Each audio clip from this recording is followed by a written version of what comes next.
Ciao gente, dal Fabio di Scuola di Milanese. Video Barsellettina.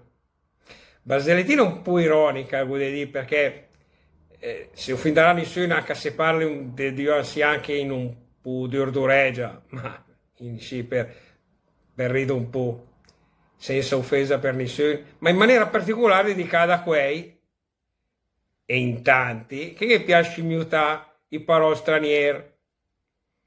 Ma mi dice una roba, che è la lingua più bella del mondo, che è l'italiano. Again, è il milanese, che è la nostra lingua madre, che la cambieria con niente al mondo.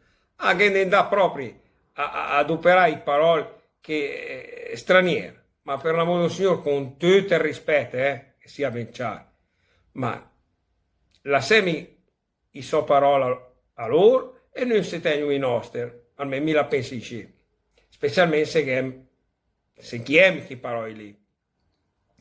Ma come sempre vi invito a iscrivervi al mio canale YouTube Scuola di Milanese di Fabio Fumagalli, attivate la campanella per ricevere le notifiche, mettete i like ai video se vi piace, ma mi auguro di sì, e fate conoscere il canale ai vostri amici, io fa il cresto il canale, il milanese che andrà in giro. Dunque, Barsellettina, due anziani, in lì siete già sulla banchetta i giardinetti, e in lì, insomma, si sa come no? Cicciare di quel che succede, guarda in vino, guarda l'altro. A un certo momento, avevo detto che gli metto una roba che dice al suo amico, ma te hai visto il Luciano? Sì, che dice l'altro, lui settimana passata al supermercato, ma te sei la Miss e il bypass? Ah, che dice l'altro, sì. La fa bene, la fa bene.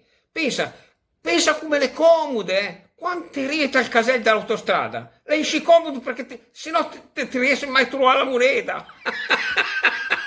Ciao gente, dal Fabio di Scuola di Milanese, Cavare Milano 2000. Alla prossima e sempre col sorriso, mi raccomandi. Ciao gente.